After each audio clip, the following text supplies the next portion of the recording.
Il y a des résultats en théorie des jeux classiques qui montrent que la réciprocité, le fait de coopérer tour à tour avec les autres, peut exister et être très stable même entre des gens qui sont purement, j'allais dire, égoïstes, c'est-à-dire qu'ils n'en ont rien à faire d'autrui. Pourquoi ? Parce que c'est dans mon intérêt égoïste futur que je coopère aujourd'hui avec vous, parce que je peux dépendre de vous dans le futur, tout simplement. Donc, même si je suis complètement égoïste, on pourrait avoir des sociétés où tout le monde coopère avec tout le monde, alors que tout le monde ne s'intéresse qu'à son propre bien-être et n'en a rien à faire des autres.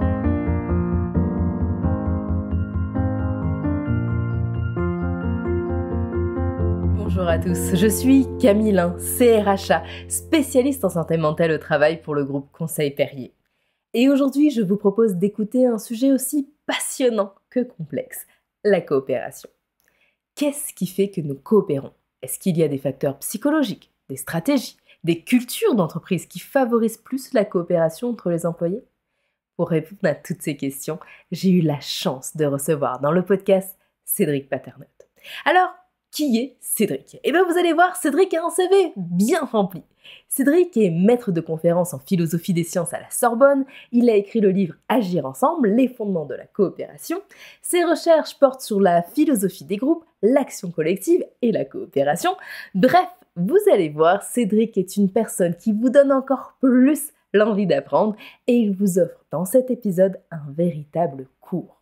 Et surtout, je vous conseille de rester jusqu'à la fin, car Cédric nous dira si le brainstorming et le team building aident vraiment à la coopération. Allez, bonne écoute. Bonjour Cédric, bienvenue chez 100 RH, merci d'être présent aujourd'hui. Alors, j'ai vu que tu as commencé par faire une formation en tant qu'ingénieur et aujourd'hui, tu es philosophe et maître de conférences à la Sorbonne. Et moi, je me suis demandé, ok, mais qu'est-ce qui s'est passé entre je fais mes études pour être ingénieur, aujourd'hui, je suis philosophe et aussi maître de conférence. Qu'est-ce qui s'est passé entre ? Qu'est-ce qui t'a amené à t'intéresser à la philosophie ? Il y a beaucoup de questions pour commencer cette matinée. Oui, alors merci. Bonjour d'abord. Donc merci de m'avoir invité. Je suis content d'être là. Alors mon parcours, ce que j'ai fait, c'est venu d'abord d'une sorte d'évolution négative, c'est-à-dire j'ai fait une école d'ingénieur, mais je ne voulais pas vraiment être ingénieur. J'étais déjà attiré à l'époque par l'aspect recherche. Donc, j'avais envisagé de faire, j'avais fait un master en mathématiques. J'envisageais de faire une thèse en quelque chose. Puis en fait, c'était beaucoup trop abstrait pour moi les mathématiques. Donc j'ai arrêté. Et pendant une année de césure, j'ai réalisé que ce que j'aimais bien quand même, les modèles, les mathématiques pouvaient être utilisés en modélisation du comportement humain. Donc je me suis intéressé aux sciences cognitives et il y avait à l'époque un DEA, donc un master de sciences cognitives à Paris, que je suis venu faire. Et c'est après ce master, ou c'est pendant ce master plutôt, que j'ai commencé à voir que ce qui m'intéressait, en fait, c'était pas tant la modélisation que la philosophie. Donc c'était comprendre certains comportements sociaux. C'est toujours ça qui m'avait... T'avais de la philosophie dans ces cours ? Oui, alors c'est dans le master à l'époque et même maintenant, il existe encore.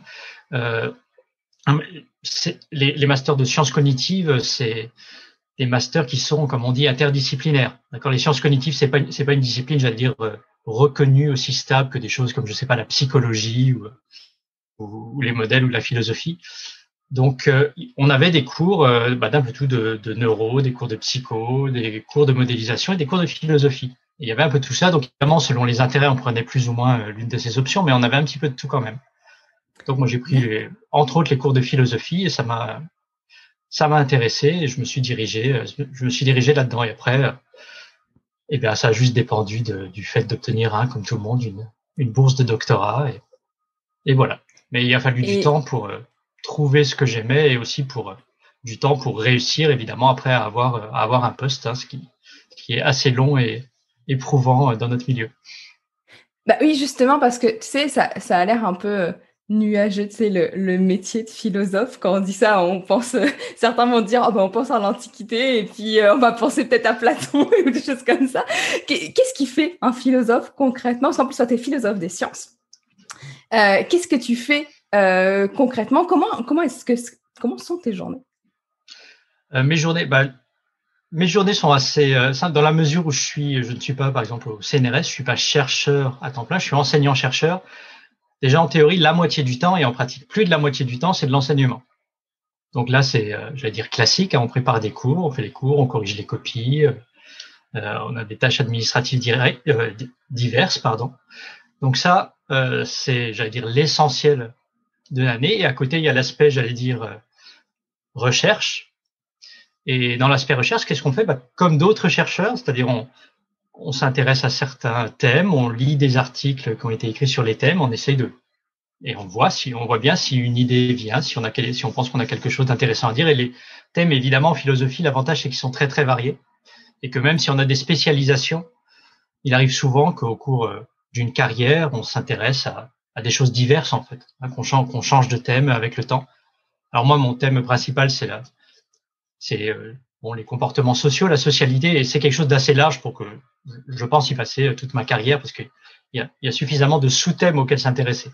Mais il y a d'autres gens qui changent plus radicalement de thème, et ça, on peut le faire, on est assez libre. Donc il y a un aspect de liberté qui fait que dès qu'on trouve quelque chose d'intéressant, on peut aller voir, et puis on réalise bien, on finit bien par réaliser si on a quelque chose à dire ou non, ou si c'est trop compliqué.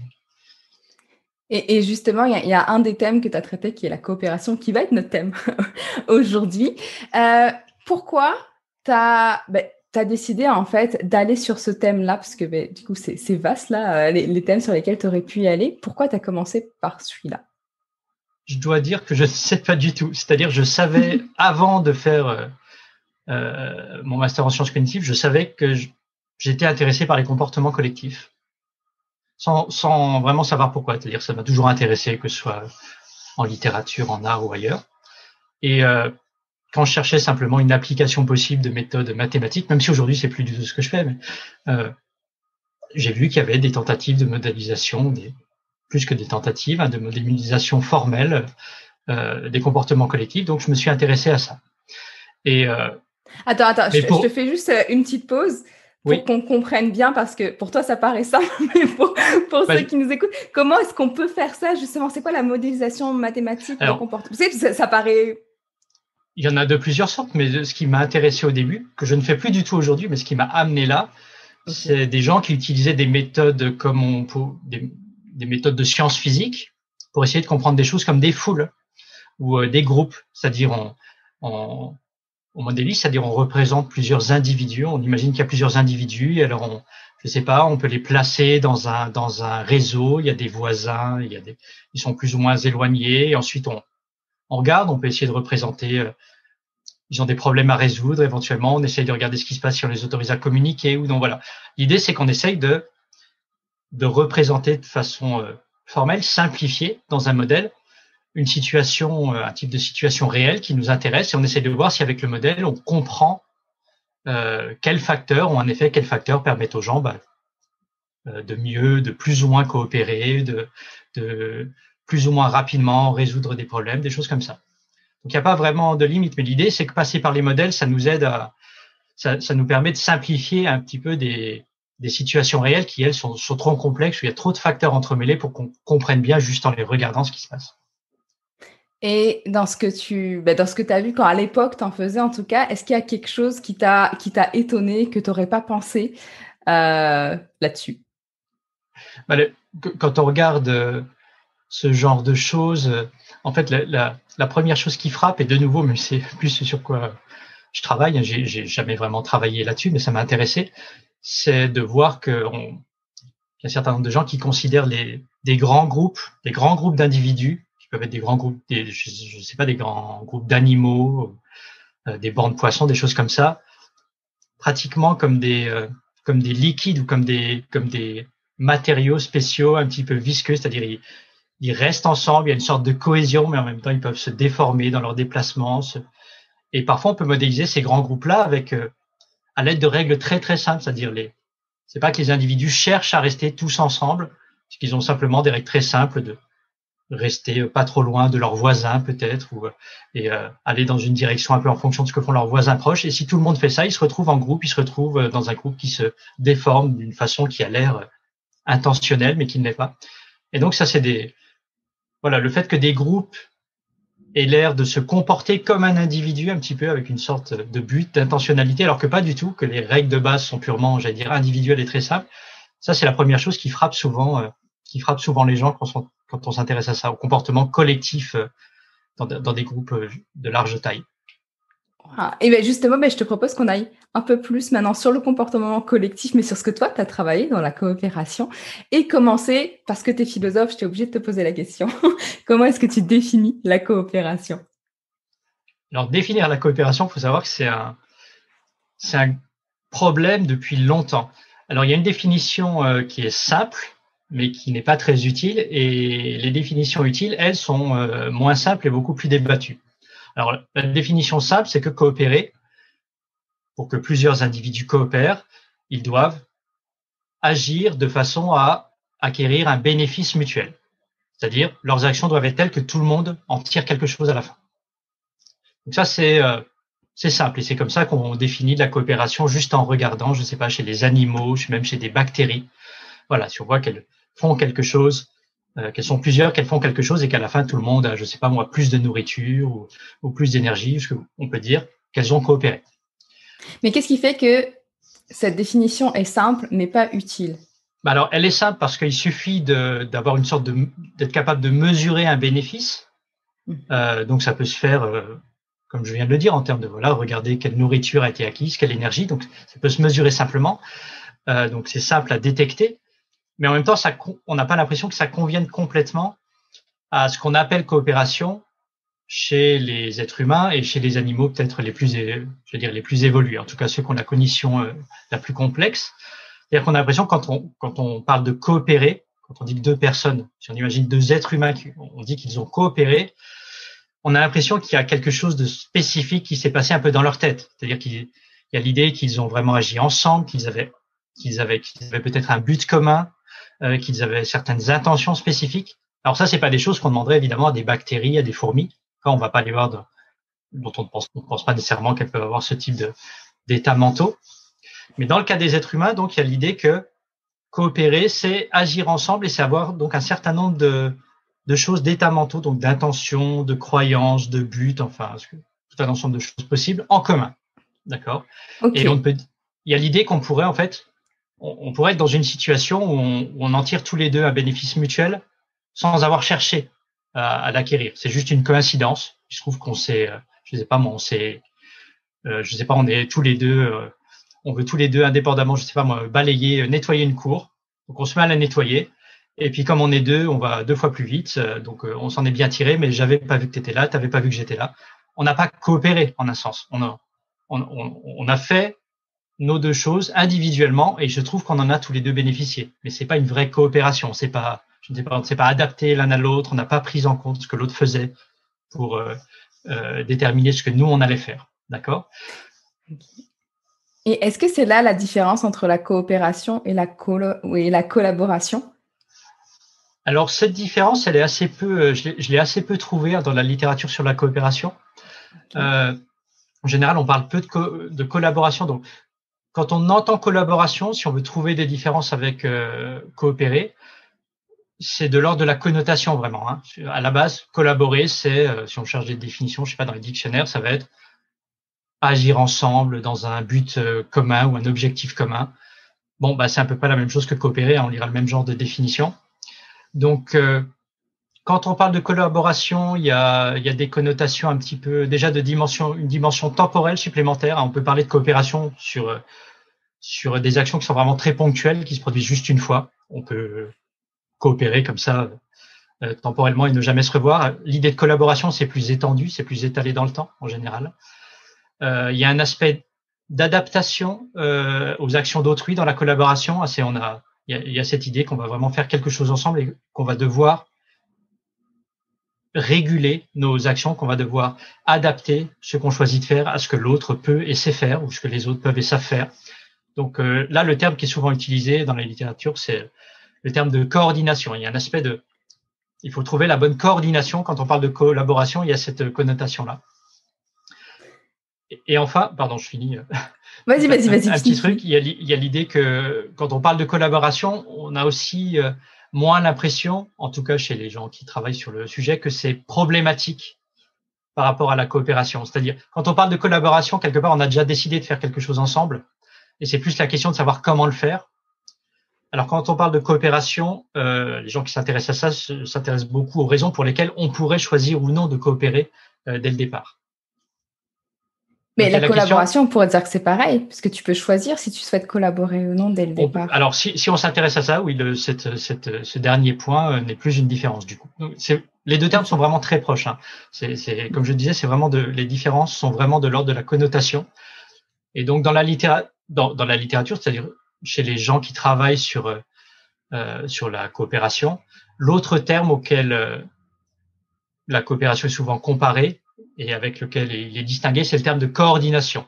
Hein, c'est-à-dire, on parle beaucoup de coopération pour, j'allais dire, l'apparition, la motivation, la formation, j'allais dire, de la coopération.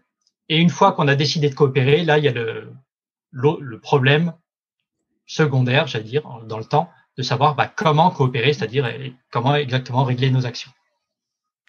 Et alors, pour ceux qui nous écoutent, en tout cas, pourquoi est-ce que j'ai demandé à Cédric de nous définir ces mots-là? C'est parce que je trouve souvent qu'on va utiliser parfois des mots dans dans nos phrases, dans nos conversations, et puis c'est pas toujours bien compris par tous. Et là, comme c'est vraiment notre sujet principal, c'était super important pour moi que tout le monde comprenne où est-ce qu'on va s'en aller.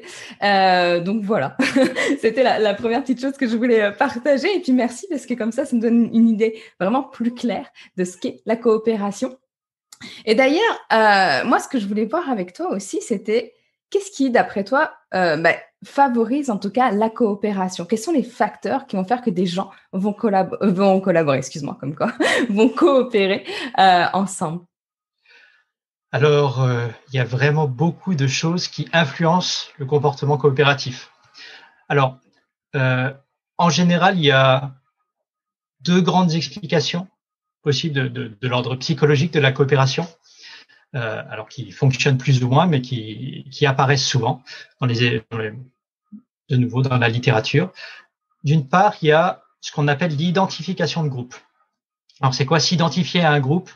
C'est en gros se concevoir, c'est-à-dire si on te demande de te décrire, si tu commences à dire, je sais pas, je commence à dire ton nom, ce que tu fais, c'est une chose. Bon, ce sera j'allais dire une description en termes d'identité individuelle, mais si tu commences à dire, je travaille dans telle entreprise, ou je suis membre de tel groupe, ou voilà, ou si on me demandait à moi qui es-tu et je disais, je travaille, je sais pas, à la Sorbonne, je suis maître de conférence. Bon, ça traduit cette seconde option plutôt une identification de groupe, c'est-à-dire on se décrit comme membre d'un groupe, où on se comprend, où on se perçoit comme membre d'un groupe avant de se percevoir comme un individu. Et quand on se perçoit avant tout comme membre d'un groupe, on a tendance en général à plus coopérer. Alors c'est quelque chose qui est assez volatile et qui peut changer avec le temps, d'accord? Que je sois membre ou non d'un groupe, c'est un fait inscrit dans le temps. Je suis membre du personnel de la Sorbonne, par exemple. Mais que je me perçoive avant tout comme membre d'un groupe, ça va dépendre des situations, d'accord? Mais pratiquement d'une minute sur l'autre, je peux me percevoir différemment selon les situations dans lesquelles je me trouve. Donc, dans des situations dans lesquelles l'identification de groupe est favorisée, la coopération en général le sera aussi. Simplement, le problème, c'est que c'est parfois assez volatile, assez temporaire, d'accord? Donc, l'idéal, si on veut favoriser la coopération, c'est de trouver des moyens que des individus s'identifient à un groupe de façon assez stable. Alors, une façon très stable de faire s'identifier une des façons les plus stables de faire s'identifier les gens à un groupe, c'est pas la plus agréable forcément, c'est de leur parler d'un autre groupe opposé. C'est-à-dire une bonne façon de faire adhérer les gens à un groupe, de les faire se sentir comme membres d'un groupe, c'est de leur parler d'un autre groupe qui serait ennemi, différent, opposé. Et là, ça renforce les liens, on s'identifie tout de suite davantage. Donc c'est quelque chose qui est très bien connu de tous les politiques qui vont brandir des menaces de telles menaces extérieures, d'accord, qui viendraient d'un autre pays, d'une autre communauté, de ce que vous voulez, pour renforcer l'identification au groupe, alors en général au pays ou à un groupe précis. Donc l'idée d'une menace extérieure, ça marche en général très bien. En fait, là, je suis en train de prendre des notes de ce que tu es en train de me dire aussi, parce parce que plus tu parles et plus j'ai plus de questions, mais en fait, j'ai l'impression que je suis en train de remplir toute ma page en même temps. Je veux juste pas oublier des éléments, mais c'est juste que je fais le parallèle. Donc là, je sais que tu nous as dit qu'il y avait 2 éléments. Là, on en a un qui est l'identification. Je suis en train de faire le parallèle aussi avec le monde de l'entreprise. Et je me dis que ça veut dire que pour que les gens puissent plus coopérer entre eux, il faudrait que moi, en tant qu'entrepreneur, je dise il faut qu'on soit meilleur que telle autre entreprise, ou plutôt qu'on dise cette autre entreprise-là, elle est vraiment pas bien, puis on fera tout pour les écraser. Ça serait plutôt comme ça dans l'idée? Je sais pas si ça a été vraiment testé en entreprise, mais d'après ce qu'on sait, ce serait pas forcément une mauvaise idée. Alors, pas forcément une mauvaise. Alors, en tout cas, du point de vue, j'allais dire, de l'efficacité de la coopération à un moment donné, c'est pas forcément une mauvaise idée. Après, ça peut évidemment avoir, j'allais dire, des effets secondaires qui sont pas forcément ce qu'on veut, d'accord? Parce que le pendant de cette identification de groupe, ça va être un rejet fort de l'autre groupe, d'accord? Et c'est pas forcément quelque chose qu'on veut. Si on est temporairement opposé à un autre groupe et qu'on a mis en avant l'opposition à ce groupe, et qu'un jour on se retrouve devoir coopérer avec ce groupe, ou si un jour il faut de la coopération entre groupes, j'allais dire, ça va être très difficile. D'accord, on ne revient pas comme ça sur sur une opposition construite. Donc, y a tout en général, il y a tout l'enjeu de savoir à quel niveau il faut essayer de construire l'identification à un groupe pour que, j'allais dire, ça se passe mieux entre les gens. Alors, je parle pas spécifiquement dans l'entreprise, mais au niveau des pays, on peut le voir. Par exemple, les hommes politiques aimeraient bien qu'on s'identifie à l'Europe, plus qu'à notre pays, avec l'idée que ça diminuerait les problèmes entre pays. Et après, il y a le problème de savoir comment construire. Et je dis pas que c'est une bonne chose, hein, je dis juste c'est un effort. Il y a des gens qui pensent, par exemple, que l'identification au niveau européen serait préférable, pour tout un tas de raisons, à l'identification au niveau national. C'est ce problème-là, c'est de savoir s'il y aura plus de problèmes coopératifs résolus par l'identification à tel niveau ou à tel autre. Et est-ce que pour s'identifier à un groupe, la chose qui est vraiment plus forte, c'est de pouvoir opposer ce groupe à un autre, ou est-ce qu'il y a autre chose qui peut favoriser ça? Non, il y a beaucoup d'autres choses. Okay. Alors, tout dépend. Bon, déjà, ça va dépendre de la taille du groupe considéré, ça va dépendre de la tâche qu'on voudrait faire au groupe. Mais à la base, pour que des gens commencent on va dire, à être généreux les uns envers les autres, à s'aider les uns les autres, à préférer aider certaines personnes plutôt que d'autres, en général, il suffit de les répartir en 2 groupes dont on leur dit qu'ils sont différents, même s'ils ne le sont pas. Donc ça, c'était des expériences assez marquantes des années 70, je crois, où on demandait aux gens d'accomplir une tâche, je sais plus ce que c'était, compter des points sur un écran, quelque chose comme ça. Donc, il n'a aucun rapport avec une tâche coopérative quelconque. Et après, on les répartissait en 2 groupes. On leur disait qu'on les répartissait en 2 groupes, le groupe des gens qui avaient sous-estimé le nombre de points et les gens qui avaient surestimé le nombre de points. Et après, on les faisait, on leur donnait des tâches coopératives. On s'est rendu compte que les gens coopéraient davantage avec les membres de leur groupe, de ceux dont on leur avait dit qu'ils avaient sous-estimé le nombre de points, alors que c'était pas nécessairement vrai. Hein. On n'avait pas nécessairement mis les gens qui avaient sous-estimé, surestimé dans les groupes. On leur avait juste dit qu'ils ressemblaient aux autres sur une tâche qui n'avait rien à voir avec quoi que ce soit. Donc, il suffit de très peu. Hein. Il suffit que je vous dise, vous êtes le groupe de ceux qui préfèrent le bleu, vous le groupe de ceux qui préfèrent le rouge, et vous allez commencer à vous comporter, en gros, plus favorablement envers les membres de votre groupe. Mais qu'est-ce qui fait qu'on a ce comportement-là? Parce que ça paraît presque… Tu sais, quand tu y réfléchis, tu prends du recul, tu pourrais dire c'est insensé. Pourquoi est-ce que je pourrais préférer aller avec quelqu'un qui me ressemble sur un seul critère en plus, parce que on aime tous les deux la couleur bleue, et j'irai pas voir ceux d'à côté qui préfèrent la couleur rouge. Alors, c'est difficile à dire. Hein. Ça, c'est la question de l'évolution de la coopération, l'évolution au sens l'évolution par sélection naturelle, c'est de savoir comment on a pu devenir nous parmi d'autres, hein, il y a beaucoup d'animaux qui coopèrent également, mais comment on a pu devenir des êtres coopératifs. Donc l'idée, ce serait que, à une époque, peut-être à l'époque où on vivait en communauté de chasseurs-cueilleurs qui étaient plus ou moins familiales, mais qui étaient des petits groupes, tout simplement une façon les membres d'un même groupe se ressemblaient. Alors soit ils étaient de la même famille à une époque, soit c'était un groupe suffisamment petit pour que leur coutume, leur façon d'agir se ressemblent. à partir du moment où il était avantageux de coopérer les uns avec les autres et où ceux qui coopéraient ensemble se ressemblaient, l'idée que la tendance à coopérer par défaut avec ceux qui nous ressemblent, d'une façon ou d'une autre, aurait pu en tout cas être favorisée par sélection naturelle, si bien que maintenant elle se manifesterait dans des situations où c'est plus vraiment pertinent, je veux dire, où la caractéristique qui fait qu'on coopère avec quelqu'un n'a rien à voir avec l'avantage qu'on pourrait en tirer. Voilà. Donc en tout cas, l'idée c'est que de telles dispositions qui sont assez robustes, c'est-à-dire des tendances à agir qu'on retrouve vraiment chez tout le monde, hein, pratiquement, l'explication en général, elle doit venir d'une explication par sélection naturelle, parce que sinon on s'expliquerait pas pourquoi il y aurait de tels biais en fait qui soient aussi répandus. Et est-ce que la coopération, et après je reviendrai sur le deuxième, parce que là tu nous as donné l'identification à un groupe et on n'a pas encore le deuxième, mais juste avant ça, merci. Est-ce que on sait si la coopération, elle a évolué dans le temps ou pas? Nos façons en tout cas de coopérer entre êtres humains. Alors, si c'est juste chez l'être humain, elle a évolué, mais elle n'a aussi en un sens pas évolué. C'est-à-dire qu'il y a beaucoup de choses qui sont restées constantes. Par exemple, comme je viens de le dire, il y a des façons dont on coopère, dont on a des raisons de penser qu'elles ne sont pas foncièrement différentes de ce qu'elles étaient il y a 10 000 ans. D'accord ? C'est en général le temps qu'il faudrait pour que une modification, j'allais dire, à base génétique de comportement se répande dans toute une population humaine. C'est ce qu'on estime globalement, très grossièrement. Bon, donc en gros, la façon dont on agit, il n'y a pas de raison qu'elle soit différente, en tout cas que nos tendances à agir soient différentes d'il y a 10 000 ans, en gros, même si bien sûr depuis les environnements ont changé et du coup ça nous conduit à nous comporter autrement. Hein. Je suis pas en train de dire que tout est génétique, pas du tout. Mais voilà, on a encore des tendances qui nous viennent, j'allais dire, de cette époque et qui vont être encore là.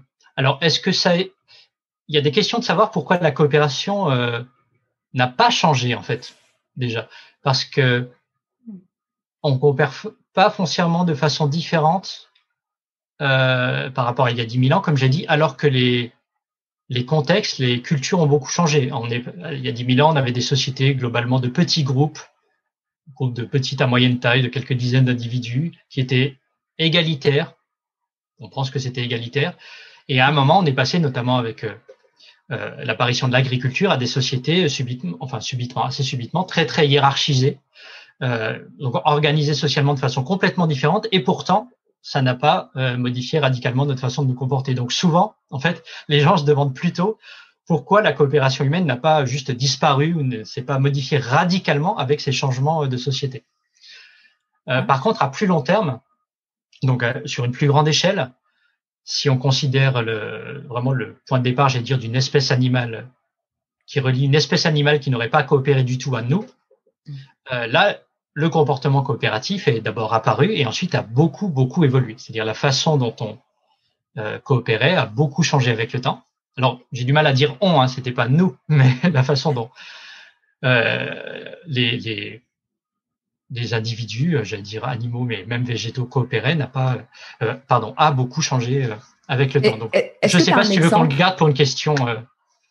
Oh bah non, c'est bon, moi ça me va qu'on continue, mais de toute façon j'ai noté la question qu'après l'identification, il faut qu'on continue. Donc comme ça, j'oublie pas aussi les autres questions. Mais justement, est-ce que tu as un exemple de cette évolution-là? Qu'est-ce qui a été fait avant, qui se fait plus par exemple aujourd'hui dans les espèces que tu nous parles? Alors par exemple, il y a des espèces chez lesquelles la coopération elle se fait par ce qu'on appelle la sélection de parentèle. C'est-à-dire qu'on coopère en gros avec ceux à qui on est apparenté en priorité. Et plus je suis proche parent de quelqu'un, plus j'aurai tendance à coopérer avec cette personne. Alors ça peut être automatique, hein, ça ne veut pas dire qu'on connaît nécessairement ses parents. C'est l'explication qui a longtemps été dominante pour expliquer la coopération chez les insectes sociaux, les fourmis, les abeilles, d'accord, qui coopèrent ensemble parce qu'ils sont apparentés. Pourquoi? Parce qu'en gros, imaginons que j'ai une sorte de gène de la coopération, hein, je caricature. Du point de vue de la sélection naturelle, ce qui sera favorisé, c'est tout comportement qui me fait propager mes gènes à la descendance. Comment je peux faire ça? En ayant beaucoup d'enfants, ok. Mais je peux aussi aider mes proches parents à avoir des enfants, parce que mes proches parents partagent des gènes avec moi. Donc si comment tu les aides, tes proches parents, à avoir des enfants? Imagine que, alors voilà, comment est-ce que je propage mes gènes? Je peux. Donc, imaginons que j'ai un gène de la coopération. Je pourrais le propager juste en faisant beaucoup d'enfants, moi-même. Mais je pourrais aussi ne pas avoir d'enfants et consacrer toute mon énergie à apporter, je sais pas moi, de la nourriture et à aider mes frères et sœurs à mieux vivre pour que eux aient plus d'enfants. Et comme on partage la moitié de nos gènes avec mes frères et sœurs, il y a une chance sur deux qui transmettent les gènes que moi j'aurais transmis, dont le gène de la coopération. D'accord? Donc, si j'aide mes parents, je peux aussi transmettre mes gènes. C'est juste que les chances sont plus réduites. Mais en gros, si j'aide mon frère à avoir 2 enfants, si je me prive d'un enfant et que pour consacrer tous mes efforts à aider mon frère à avoir 2 enfants, du point de vue de la propagation des gènes, c'est la même chose. Un de mes enfants vaut génétiquement 2 enfants de mon frère ou de ma sœur. Mais ça, c'est difficile à comprendre parce que tu dirais que normalement, tes gènes viennent de tes parents. Mais là, ce que toi, tu es en train de me dire, c'est que ça peut devenir aussi de quelqu'un qui n'est pas ton parent direct. Oui, mes gènes viennent de mes parents. Oui. La moitié de mes gènes viennent de mon père, la moitié de ma mère. C'est ça. Mais là, mon frère, il a la moitié de ses gènes de mon père et la moitié de ses gènes de ma mère. Oui. Donc, il y a les gènes de mon père, les gènes que j'ai obtenus de mon père, chaque gène que j'ai de mon père, la moitié de mes gènes, on va dire, ils ont une chance sur 2 d'être aussi chez mon frère. Chaque gène que j'ai de ma mère, ils ont une chance sur 2 d'être chez mon frère aussi. Donc, même si c'est parce qu'on a une origine commune, d'accord, génétiquement, que certains de mes gènes, je les ai pas transmis à mon frère, mais ils vont être automatiquement chez mon frère aussi.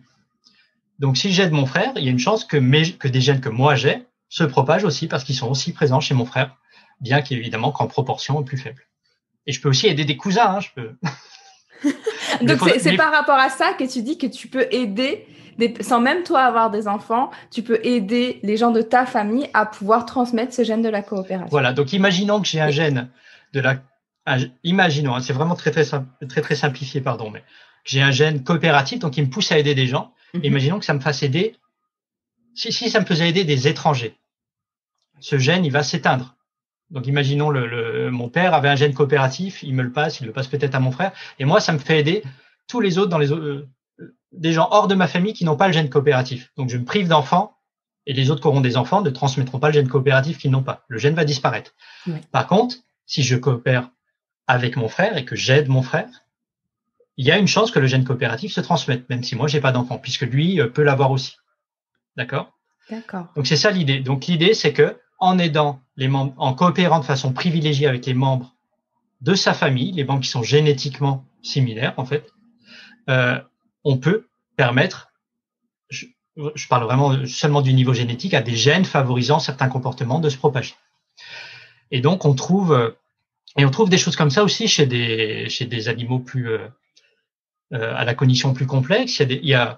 Par exemple, souvent, on a des mécanismes ou des comportements de garde d'enfants ou d'élevage d'enfants chez des animaux comme les suricates, par exemple, où c'est pas nécessairement les parents qui gardent leurs enfants, les parents, génétiques, mais ça peut être mais en général, c'est les proches parents.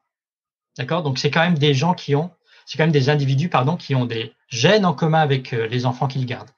Donc, ça fait sens du point de vue de l'explication que je t'ai donnée, d'aider à la survie des enfants de mes frères et sœurs, par exemple, parce que c'est une façon aussi de favoriser la propagation de mes gènes. Alors, je suis pas en train de dire que les animaux, ou même nous, pensons à la propagation de nos gènes. Simplement, c'est un type de comportement qui, s'il apparaît, va se transmettre naturellement, sans qu'on ait besoin d'y penser. Si je me mets à aider mes parents, et que ça a une base génétique, même si je ne pense pas du tout à propager mes gènes, ça va se transmettre. Et pour revenir juste à la question, qu'est-ce qui, avant, était différent de maintenant, tu sais, par rapport à la coopération chez certains animaux? Oui, donc voilà, chez les animaux, on a des comportements de coopération qui sont exclusivement envers les membres de leur famille.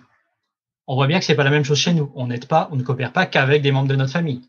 Même si on pourrait dire qu'on aide et qu'on est plus proche et qu'on aide davantage les membres de notre famille, mais pas uniquement eux. Ensuite, second mécanisme, il y a qui favorise la coopération, c'est ce qu'on appelle la réciprocité. C'est simple, c'est le donnant-donnant. Je t'aide maintenant, tu m'aides plus tard. Ou alors ça peut être direct ou indirect. Ça peut être aussi je t'aide maintenant et quelqu'un d'autre qui m'a vu t'aider m'aidera plus tard. Ça peut être quelque chose comme ça. la réciprocité, déjà directe, ça existe chez les animaux. Hein, les singes, ils passent leur temps à se rendre, tout un ensemble d'espèces de singes passent leur temps à se rendre des services, et en contrepartie, en général, alors ils se remboursent, en s'épouillant, en s'enlevant. Donc, quand on voit les singes se chercher littéralement des poux dans la fourrure, c'est en général une sorte de monnaie d'échange, d'accord. C'est tu m'as aidé, je t'aide. La façon dont des coalitions des fois de singes se forment pour, je sais pas, essayer d'éjecter un dominant, c'est en général des singes qui se sont aidés les uns les autres auparavant. Bon. Ok, donc les singes, ils peuvent coopérer entre eux s'ils veulent Bien faire sûr. éliminer. Ah, c'est intéressant. Les singes coopèrent entre eux pour plein de choses. Il y a ces mécanismes de donnant-donnant, ça existe c'était découvert il y a assez longtemps chez les chauves-souris vampires. Les chauves-souris vampires, donc ils se nourrissent de sang, en général de bovins, la nuit. Et on a observé que parfois elles régurgitaient du sang pour nourrir une de leurs congénères. Alors, c'est pas très ragoûtant, mais voilà, c'est comme ça qu'elles font. Et donc, celles qui avaient pas réussi à se nourrir, la nuit, elles recevaient du sang de leurs congénères, et on s'est rendu compte que c'était... Alors, pendant un moment, on a pensé que c'était dû à la parenté, que c'est seulement les proches parents qui se nourrissaient, mais en fait, non. Pour autant qu'on sache, à l'heure actuelle, c'est vraiment de la réciprocité directe. C'est des individus non apparentés, mais qui s'aident. Et on a remarqué que ceux qui aidaient certains individus étaient en général, ils aidaient ceux qui les avaient aidés par le passé. Donc, c'est du donnant-donnant. Ça existe chez les animaux. Des choses du même ordre, il y a un autre type de réciprocité, c'est dans des cas où les individus ont le choix de leur partenaire, le choix de qui ils aident ou non. Et il y a des cas dans lesquels, de nouveau, la réciprocité règne. Je sais pas, tu prends les poissons nettoyeurs, les petits poissons qui nettoient les dents des gros poissons. C'est risqué comme coopération, parce qu'à tout moment, le gros poisson qui se fait nettoyer peut choisir de manger le petit, s'il a faim. Et en général, il y a une sorte de marché de clients patrons, de consommateurs qui se met en place, où les poissons s'apparient en fonction de leurs interactions passées. Ce qu'il n'y a pas chez les animaux, maintenant j'aurais pu encore énumérer des choses, mais ce qu'il n'y a pas chez les animaux et qu'il y a chez nous, c'est plusieurs choses. C'est déjà le fait qu'on coopère avec des étrangers. On est capable, en tout cas ça arrive, on coopère avec des étrangers et de façon ponctuelle.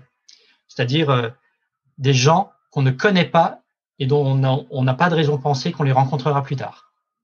Ça, c'est pas explicable par tout ce que je viens de te donner. Dans tous les cas que je viens de te donner, on coopère avec des gens parce qu'on les a déjà rencontrés, ou on pense qu'on va les rencontrer encore, ou parce qu'on les connaît, qui sont proches de nous d'une façon ou d'une autre. Mais coopérer, l'idée, c'est que dans toutes les explications que je t'ai données, il y a une sorte de bénéfice quand même dans la coopération. J'aide mes parents, mais ils vont faire des enfants qui auront mes gènes, et donc mes gènes me propagent, c'est mon intérêt. J'aide quelqu'un, mais il va m'aider plus tard, j'aurai un bénéfice, simplement il est différé. Mais si j'aide un étranger que je ne vais jamais rencontrer plus tard, il n'y a pas de bénéfice. D'accord? Il n'y a pas de bénéfice matériel, en tout cas. Et ça, c'est quelque chose qui se trouve essentiellement chez les humains. Alors, je dis pas qu'on le fait tous super bien, mais on le fait avec on a une certaine tendance à le faire, qui est présente, plus ou moins présente chez tout le monde, en tout cas qui est bien là. Et ça, c'est quelque chose de spécifiquement humain. D'accord. Autre chose spécifiquement humaine, la capacité à coopérer pour des buts, j'allais dire, un peu inutiles. Quand c'est des animaux qui coopèrent, c'est toujours pour avoir des bénéfices matériels relativement clairs. Nous, on peut décider de coopérer pour n'importe quoi. On peut faire la flash mob la plus absurde du monde. On peut décider qu'on va ensemble collectionner, passer 10 ans de nos vies à collectionner toutes les figurines Pokémon, je sais pas quoi. Bon, voilà.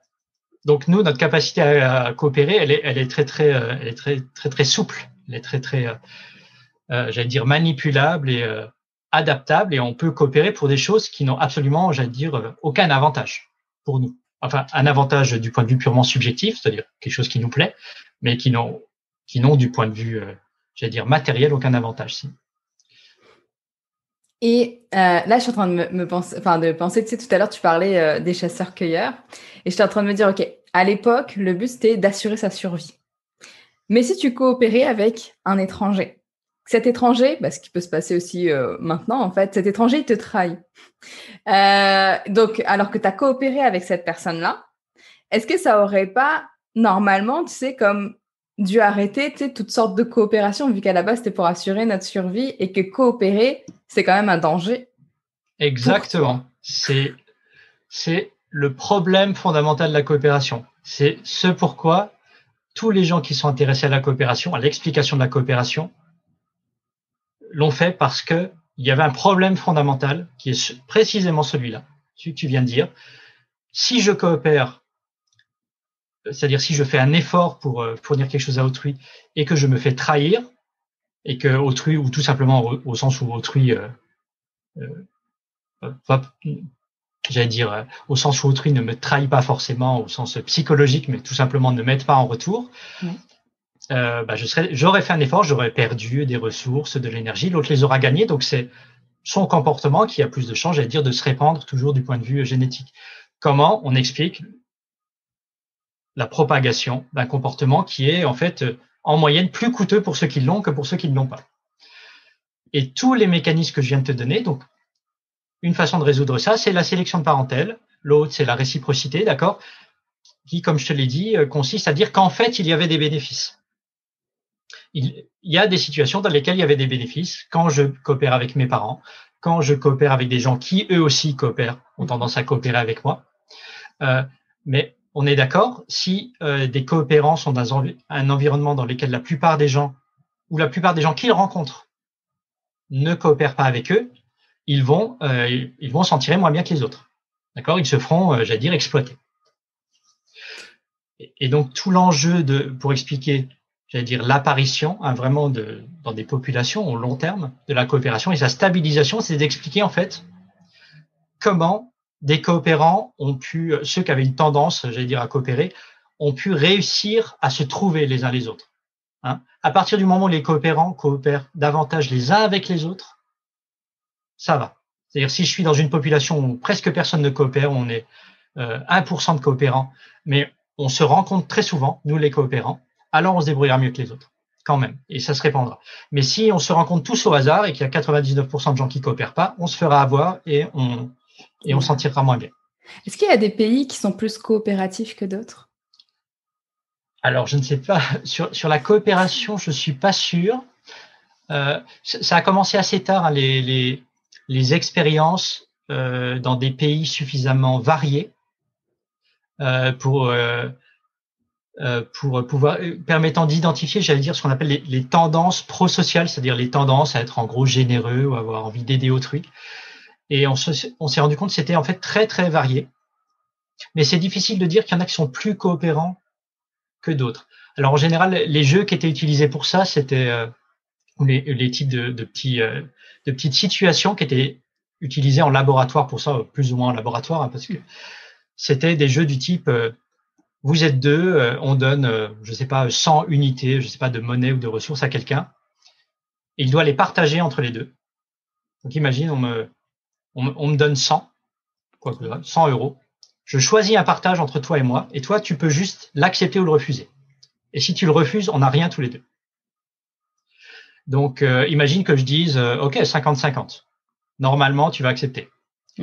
Imagine que je dise peut-être 60-40, 60 pour moi, 40 pour toi, tu vas peut-être accepter. Mais si je dis 99 et 1 pour toi, peut-être que tu vas prendre parce que 1, c'est mieux que 0. Hein, si tu refuses, tu auras 0. Si tu as vraiment besoin d'argent, tu vas peut-être accepter. Mais la plupart des gens, dans nos sociétés, en tout cas, refuseront. Et il y a des pays dans lesquels donc ce type de partage, des types de partage différents sont favorisés. Il y a des pays dans lesquels faire un don à quelqu'un, c'est-à-dire dire je prends 40 et je te donne 60, ça va être refusé. Parce que donner quelque chose à autrui, les normes sociales en vigueur sont telles que donner quelque chose à autrui, ça engage autrui à nous donner plus dans le futur. Ouais. Il y a des choses comme ça. Et il y a des pays dans lesquels les gens seront plus rationnels en un sens strictement économique que d'autres, c'est-à-dire ils accepteront pratiquement toujours quelque chose plutôt que rien. Donc ils refuseront pratiquement jamais. Et dans la plupart des pays, il y a en dessous d'une certaine somme, autrui refuse. D'accord ? Alors ça peut être en dessous de 40, en dessous de 20, mais il y a une limite au-delà de laquelle les gens refusent. Et donc, ceux qui choisissent le partage, connaissant cette limite, donnent en conséquence. D'accord ? Si je suis sûr que tu vas refuser le partage, parce que si tu refuses le partage, moi aussi j'ai 0. Si je suis sûr que tu vas refuser le partage si je te donne pas au moins 20, bah, je vais te donner 20. D'accord ? Alors, qu'est-ce qui fait que ça serait ce chiffre-là? Enfin, je sais pas si tu as un chiffre Non, mais en tête. en général, en général, c'est pas exactement 20 ou 40, mais en général, on voit que les gens ont une bonne idée de ce qui va passer ou ne pas passer. Je sais pas, dans nos sociétés, moi, si on me demandait de faire une expérience comme ça, si j'y participais, alors je serais pas un bon sujet parce que j'ai lu sur le sujet. Normalement, il faut des gens qui n'en aient pas entendu parler, mais j'essaierais de tirer vers le bas, mais je descendrais sans doute pas au-dessus de 30. Hein, je pense que je donnerais pas moins de 30 à autrui. Et puis après, voilà, je serais pas sûr, évidemment, on n'est jamais sûr. Mais voilà, mais il y a des sociétés où ça marcherait pas du tout. Et il y a des sociétés où on pourrait descendre à 20 et ça marcherait encore la plupart du temps. Bon. Alors, voilà. Alors, est-ce que ça veut dire que les sociétés sont plus coopératives que d'autres? Alors, au début, c'était marrant parce que ces petites expériences, elles étaient utilisées à l'origine justement pour voir si les gens étaient plus ou moins froidement rationnels ou pas. Hein, avec l'idée qu'ils seraient plus froidement rationnels. Bah, avec l'idée que plus tu acceptes des offres basses, plus tu es rationnel. Parce que tu préfères quelque chose plutôt que rien. Du point de vue rationnel, si tu refuses, tu as 0. Si tu acceptes toute offre de 1 ou plus, tu as 1 ou plus. Donc, du point de vue rationnel, tu devrais toujours accepter, sauf si on t'offre 0. Purement économiquement, hein. Tu vois, si tu t'intéresses si la seule chose qui te motive, c'est la ressource que tu obtiens. Bien sûr, c'est en général pas ce qu'on fait. Ça veut pas dire qu'on est irrationnel. Ça veut juste dire qu'on est motivé par d'autres choses que la ressource. On est aussi motivé par la justice ou l'injustice, évidemment. Et c'est ça et par des normes sociales diverses. Et c'est ça qui fait évidemment que parfois, et que même souvent, dans beaucoup de sociétés, évidemment, il faudra pas descendre en dessous d'un certain minimum si on veut pas se faire refuser l'offre, d'accord? Mais donc, à la base, l'idée, c'était que on allait voir quelle société était plus ou moins rationnelle, en un sens vraiment pas péjoratif, enfin, ou vraiment purement économique. Et c'est devenu en fait un instrument, ces petits jeux, ça s'appelle le jeu de l'ultimatum, ça. Et c'est devenu des jeux de mesure, en fait, des comportements, j'allais dire, coopératifs ou prosociaux dans les sociétés. C'est un peu devenu comme une sorte de thermomètre. Et donc, on utilise ça pour comparer justement des sociétés de nos jours. Et ça a été utilisé dans des sociétés très différentes. Et le jeu de l'ultimatum, c'est comme... alors, j'ai plus le nom, celui du prisonnier. C'est la même chose. C'est pas pareil. Ah, ok. Est-ce que tu peux nous l'expliquer, s'il te plaît? Ouais. Donc le jeu de l'ultimatum, c'est un jeu à 2 tours, d'accord? Comme je viens de te le dire, tu as un partage à faire. Il y en a un qui choisit le partage et l'autre qui l'accepte ou qui le refuse. Et s'il l'accepte, le partage est fait. S'il refuse, personne n'a rien. Bon. Le dilemme du prisonnier, c'est un dilemme vraiment d'interaction, d'accord? Donc, est-ce que je peux le décrire sans chiffres? Imaginons une situation, ça s'appelle le dilemme du prisonnier, donc on va prendre un exemple qui met en jeu de la prison. Imaginons qu'on soit tous les deux arrêtés par la police et on est interrogés séparément. D'accord? Ils nous soupçonnent d'avoir fait un cambriolage, par exemple. Bon. Et les policiers ne nous demandent qu'une chose. Donc on sait, et on le sait. Donc on sait on sait pas ce que l'autre va faire. On est dans 2 salles différentes.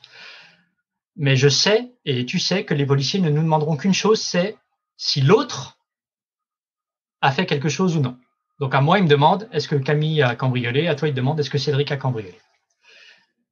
Et on sait aussi que, alors, si on se tait tous les deux, on aura, ils ont quand même des éléments probants, alors peut-être que c'est une erreur, mais bref, et on fera 6 mois de prison. Donc si personne ne cafte, on aura 6 mois de prison.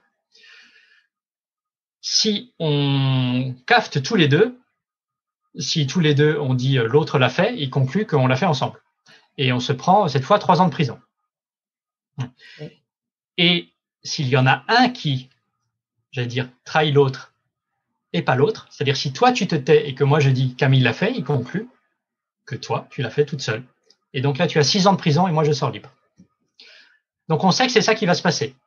Et la question c'est, je suis interrogé, est-ce que je te dénonce ou non? C'est le dilemme du prisonnier, c'est-à-dire individuellement la meilleure chose à faire, d'un point de vue purement rationnel, comme dans le jeu de l'ultimatum, c'est dénoncer l'autre. Non, c'est dénoncer l'autre. De 2 choses l'une. Oui. je ne sais pas ce que tu vas dire, d'accord? Oui. Si tu me dénonces, donc j'imagine, si jamais tu es en train de me dénoncer, soit je te dénonce aussi, il conclut qu'on l'a fait ensemble et on a 3 ans de prison. Mais qu'est-ce que je viens de dire, pardon?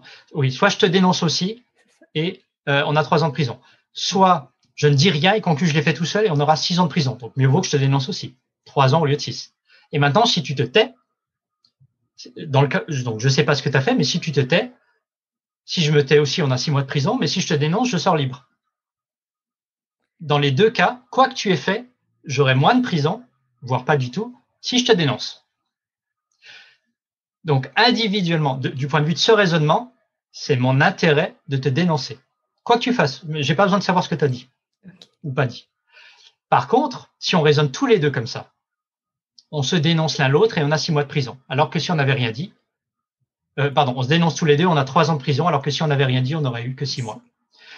Donc le dilemme du prisonnier, ça a longtemps été considéré, c'est pas la seule situation de ce genre, mais c'est une sorte de situation un peu paradigmatique où une sorte de rationalité individuelle nous enjoint de faire quelque chose.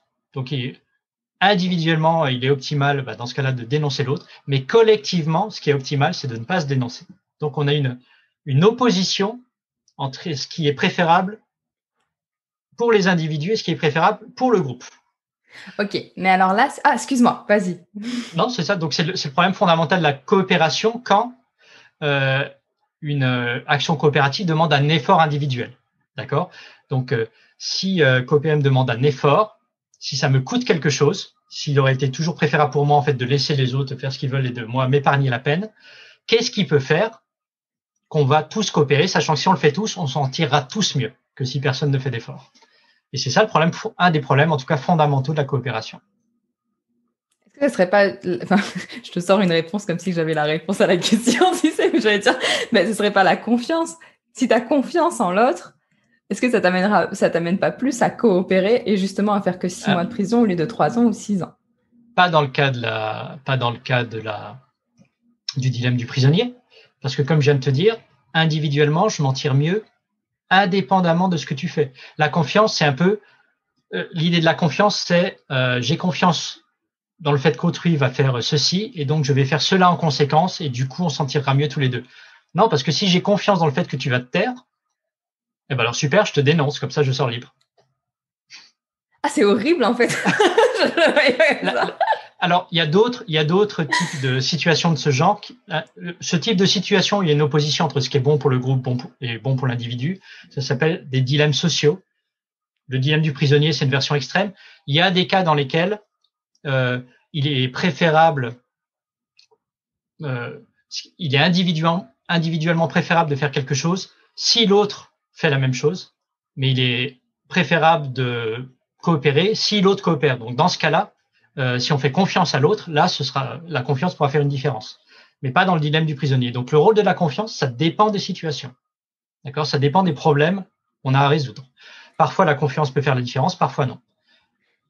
Parce que je suis en train d'essayer de faire, toujours, j'essaye de ramener aussi au monde de l'entreprise, à faire des parallèles. Donc là, je suis en train de me dire, en fait,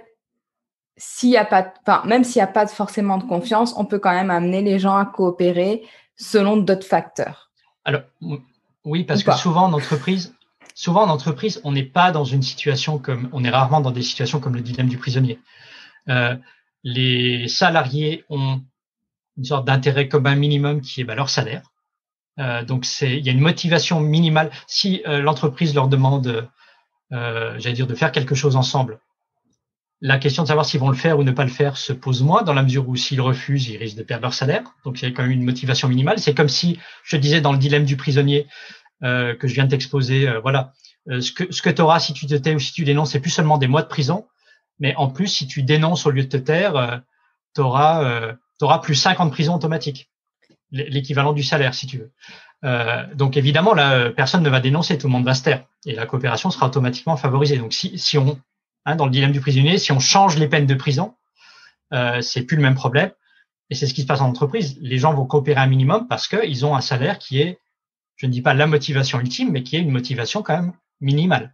Donc souvent, le problème en entreprise, ça touche plutôt la coordination, c'est-à-dire les gens, on sait qu'ils vont en faire un minimum pour coopérer parce qu'en gros, c'est leur travail, ils sont payés pour ça. Et il y a des risques pour eux s'ils ne le font pas. Après, le problème, c'est de savoir s'ils vont en faire, s'ils ne vont pas en faire juste le minimum ou si la façon dont ils vont se coordonner sera la meilleure possible. Donc, en général, en entreprise, c'est plutôt cet aspect-là qui est, et donc, c'est pour ça que des choses comme la confiance, là, peuvent jouer un rôle. D'accord? Ils ont plus ce problème de base qui est de savoir si je vais juste coopérer un peu ou non. Et donc là, si je ramène à l'entreprise, dans ce que tu nous as dit, de ce qui va favoriser, je dis l'entreprise, mais en fait, c'est beaucoup plus large que ça aussi, de ce qui favorise la coopération. En résumé, on a l'identification au groupe et la réciprocité, c'est ça? Alors, l'identification au groupe, c'est une chose. Alors, ça, c'est une sorte de mécanisme général. D'accord? Alors, il faut qu'elle soit véritable. Et après, se pose la question, comme je t'ai dit, du niveau. Est-ce qu'il vaut mieux que des salariés, par exemple, s'identifient à une petite équipe qu'ils forment? Imagine une petite équipe d'employés qui tournerait très bien, ils ont l'habitude de travailler ensemble. Et quelque part, quand ils ont quelque chose à faire, ils se sentent vraiment impliqués ensemble. Ou est-ce qu'il faut privilégier une identification à l'entreprise elle-même voilà, donc rien que ça, c'est une question. Mais ensuite, il y a tout un ensemble. Donc la réciprocité, c'est un aspect. Je l'ai plus décrit comme une sorte de mécanisme qui a pu apparaître dans l'évolution. C'est pas quelque chose c'est quelque chose, on va dire, si ça apparaît dans l'entreprise, c'est une bonne chose. Ça veut dire que les gens sont déjà en train de coopérer. Donc c'est pas quelque chose qui favorise la coopération. Après, il y a tout un ensemble de facteurs beaucoup plus précis qu'on associe au comportement coopératif, c'est-à-dire qui favorisent la coopération. Alors, je peux te faire une toute petite liste. C'est pas du tout des mécanismes aussi compliqués qu'avant, donc qui ont été trouvés dans des expériences diverses et qui influent plus ou moins sur la coopération. Alors déjà, bon, ça paraît simple, mais la communication, d'accord, que les gens se parlent plus. Et parfois, c'est même pas qu'ils se parlent en continu pendant une tâche, mais juste qu'ils se soient parlé avant. Ça améliore en général la coopération. Et bien justement, je vais juste... Oui. Ah, excuse-moi. Non, vas-y.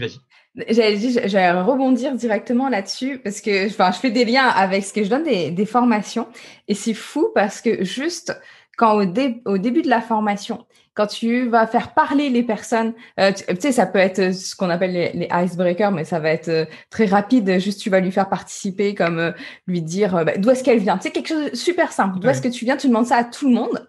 Et ça va les inciter après à plus coopérer avec toi pendant tout le reste de la formation, à aussi dire leurs idées, etc. Que si t'as pas fait ça en amont. Parce que si toi, t'as commencé directement ta formation, t'as parlé directement, au bout d'une heure, en tout cas, de ce que j'ai remarqué, tu me diras si c'est ça ou pas, parce que toi aussi t'en donnes. Au bout d'une heure, la personne va se dire, je vais pas parler depuis le début, je me sens pas de parler aussi maintenant. Alors que si elle a communiqué avant, il y a ce petit échange, ça favorise ça. Oui, alors il y a plusieurs façons de voir ça. Ça peut se voir comme une forme de réciprocité. La personne peut percevoir, elle s'est intéressée à moi, donc je m'intéresse à ce qu'elle va dire aussi davantage, sans avoir besoin d'y penser consciemment. Parfois, ça peut être vu comme une sorte de façon minimale d'avoir une sorte d'identification de groupe, d'accord? Si les gens commencent à parler un peu naturellement pendant un petit temps, après peut-être que.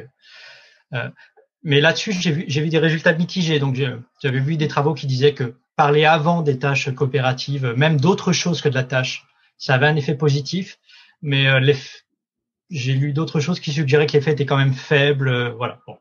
Ok. Par contre, parler de ce qu'on va faire avant, c'est apparemment aussi, j'allais dire, utile, aussi bénéfique que parler pendant. Donc, voilà. J'allais dire, la pré-communication, c'est quelque chose qui a un effet, en tout cas, qui fonctionne relativement bien. Alors, autre chose qui fonctionne, ça c'est classique, c'est les récompenses et les punitions. On change les peines de prison dans le dilemme du prisonnier, donc le salaire fait déjà ça, mais on peut aussi avoir d'autres récompenses et punitions et des bonus et quelque chose. Alors, les punitions, elles ont un effet un peu variable. Elles marchent plus quand on est dans un contexte de haute confiance. C'est-à-dire, plus on a confiance alors ça peut être l'entreprise ou le groupe. C'est pas des résultats spécifiques à l'entreprise, d'accord? C'est pas des tests qui ont été faits dans les entreprises, mais en général, dans des tâches coopératives, dans un contexte où on a confiance en autrui, on accepte davantage les punitions et on modifie davantage son comportement. Si on avait peu confiance et qu'en plus on se fait punir, ça peut limiter encore plus la coopération. Ok, donc ça veut dire que, bon alors, même si là tu dis que c'est pas spécifique à l'entreprise, mais à un groupe entier, ça veut dire que plus j'ai confiance en ce groupe-là, plus la punition va être difficile pour moi, donc je vais aller plus coopérer. Ça serait ça? On peut le voir comme ça. Souvent, on a des résultats qui établissent une corrélation. Et après, alors la question du mécanisme psychologique, voilà, on peut le comprendre de plusieurs façons, mais on peut pas être sûr. Oui. En tout cas, on ne l'est pas encore. Mais reste qu'il y a une association entre l'effet de la punition et on va dire, la confiance envers les autres membres du groupe. Donc, en gros, plus elle est élevée, plus la punition, on pourrait dire, est bien acceptée, ou en tout cas, a un effet sur la coopération ultérieure. Alors, il y a quelque chose qui est peut-être pertinent pour l'entreprise. L'asymétrie de ressources et de bénéfices entre les individus a une influence sur la coopération. C'est-à-dire, de façon simple, plus on a déjà beaucoup. Plus on possède déjà beaucoup, plus on est riche et plus on a de chances de bénéficier de la coopération, plus on va coopérer. Alors, ça peut paraître évident, mais du coup, si on est dans un groupe où il y a des différences hiérarchiques et où l'issue de la coopération aura beaucoup plus de conséquences, je sais pas, sur le j'allais dire le chef du groupe parce que voilà, il est responsable, c'est lui qui sera, je sais pas, puni à son tour si la tâche n'est pas bien faite, alors que les employés de toute façon ils sont toujours payés pareil et c'est pas leur responsabilité. Le leader, j'allais dire, va avoir une plus grande motivation à coopérer, mais surtout les autres vont avoir une moins grande motivation à coopérer. Donc, il va falloir prendre en compte cette asymétrie. Hein. Souvent, quelque chose qui joue dans la coopération, c'est le fait d'être un peu prosocial, c'est-à-dire de se soucier un peu des intérêts d'autrui. Et ça, c'est en général très lié, le comportement prosocial, à l'égalité, à l'équité. Donc, quand on commence, et c'est pas une question de dire c'est bien ou c'est pas bien ou ça devrait pas exister, ça existe. Donc, à partir du moment où il commence à y avoir des inégalités, il va y avoir on va dire l'engagement dans la coopération va varier. Et plus il y en aura, plus il y aura de différences, d'accord, entre, j'allais dire, l'envie de coopérer évidemment parce qu'ils en tirent davantage chez ceux qui ont déjà plus et qui risquent d'avoir encore plus que chez ceux qui ont moins. Donc ça, c'est quelque chose de relativement important. En tout cas, de nouveau, ça n'a pas été testé spécifiquement en entreprise, mais il me semble que c'est pertinent pour des choses qui se passent en entreprise. Et surtout que je suis en train de me dire que l'inégalité, elle est quand même... Parce qu'il peut y avoir l'inégalité, mais aussi le sentiment que ce soit inégal sans que les autres le voient. Donc, ça fait quand même beaucoup de choses qui peuvent nuire aussi à la coopération. Alors, quelque part, si les autres le voient pas, c'est-à-dire si je trouve que je vais bénéficier, on est dans un groupe, on croit qu'on est tous sur un pied d'égalité, en fait, c'est moi, les autres le savent pas encore, c'est moi qui vais tirer l'essentiel des bénéfices. Bon, sur la tâche coopérative présente, il y aura pas de problème quelque part. Ce sera idéal. C'est sauf que si on est amené à recoopérer par la suite, là, il y aura peut-être un problème parce qu'ils ne me feront justement plus confiance parce que peut-être que moi je le savais et je leur ai pas dit. Donc j'ai eu les bénéfices, j'en ai tiré tout ce que je pouvais en tirer, mais évidemment j'ai un peu brûlé les ponts là. Ah, complètement. Voilà. Donc il y a voilà, et puis la dernière chose, c'est la confiance qui joue. Alors, il y a deux aspects de la confiance. Il y a la confiance qu'on peut appeler horizontale, la confiance envers les gens qui sont au même niveau que soi, donc dans une équipe, et il y a la confiance verticale envers, j'allais dire, l'institution ou l'entreprise elle-même, ou le groupe. Les deux sont importantes, mais bon, comme je l'ai dit tout à l'heure, ça peut avoir selon qu'on a davantage de confiance en le groupe ou juste en une petite équipe, faut apprendre faut réaliser que la coopération va se favoriser de façon différente. D'accord ? Donc souvent, toutes ces choses-là, notamment dans des petits groupes, des petites équipes, toutes ces choses-là jouent. J'allais dire, donc le sentiment d'appartenance ou d'identification au groupe, la confiance, les aspects de réciprocité dans le temps, la communication avant coup, et aussi, dernière chose, j'allais dire la crucialité, le fait d'avoir l'impression que ce qu'on fait joue un rôle dans le résultat. Ça, c'est quand même important en général. D'accord. Si on a, alors il y a un aspect négatif qui est lié, c'est que si ce qu'on fait est crucial et qu'on a une incertitude sur le résultat, c'est-à-dire que voilà, il y a des risques, il y a des dangers, on a beau faire tout ce qu'on peut, il y a un risque d'échec indépendant. Ça aura tendance plutôt à décourager les gens dont dont la contribution est cruciale, et plus cruciale. Et est-ce qu'on peut dire qu'avec tous les éléments que tu nous as donnés tout à l'heure, donc par rapport à la communication et puis tous les autres éléments, s'ils ne sont pas présents, bah, ça nuit à la coopération? Ou est-ce qu'il y a d'autres choses qui vont nuire à la coopération? Alors du coup, naturellement, oui, voilà, tout ce qui favorise la coopération, quand c'est pas là, on peut dire que ça lui nuit. Hein, voilà, moins il y en aura, moins il y aura de coopération. Ce qui ne veut pas dire qu'à la base, il y aurait aucune chance de coopération. Voilà, c'est une question de degré, hein, de tendance, de facteurs favorisants, tout simplement. Alors, qu'est-ce qu'on peut citer? Alors bon, il y a la plupart du temps, par exemple, en entreprise, ce qui fait une chose qui fait une grosse différence entre coopérer ou non, c'est l'aspect temporel. Est-ce qu'on va se rencontrer encore par la suite? D'accord? Même si on coopère, nous, comme j'ai dit tout à l'heure, avec les étrangers qu'on ne rencontrera plus jamais, en tout cas, une certaine partie du temps ou avec une certaine probabilité, on va dire, reste qu'on a plus de chances de coopérer avec quelqu'un dont on sait qu'on va le rencontrer de nouveau. En entreprise, en général, on interagit avec des gens ça peut être une équipe, des gens qu'on va rencontrer de nouveau et même souvent. Donc, les bases de ce qui favorise la coopération, elles sont là. Il y a des résultats en théorie des jeux classiques qui montrent que la réciprocité, le fait de coopérer tour à tour avec les autres, peut exister et être très stable même entre des gens qui sont purement, j'allais dire, égoïstes, c'est-à-dire qu'ils n'en ont rien à faire d'autrui. Pourquoi? Parce que c'est dans mon intérêt égoïste futur que je coopère aujourd'hui avec vous, parce que je peux dépendre de vous dans le futur, tout simplement. Donc, même si je suis complètement égoïste, on pourrait avoir des sociétés où tout le monde coopère avec tout le monde, alors que tout le monde ne s'intéresse qu'à son propre bien-être et n'en a rien à faire des autres. Je sais pas si c'est une bonne ou une mauvaise nouvelle pour la coopération, mais c'est possible. Et juste une autre question aussi, tu sais, parce que en entreprise, on parle aussi de plus en plus de diversité, qu'on veut beaucoup plus l'intégrer que ce qu'on a fait jusqu'à maintenant. Sauf que alors je sais plus si c'est une de tes conférences que j'ai lues ou un de tes articles, comme quoi tu disais que la diversité pouvait nuire à la coopération. Qu'est-ce qui fait ça? Oui, alors la diversité a des avantages et des désavantages qui sont assez différents.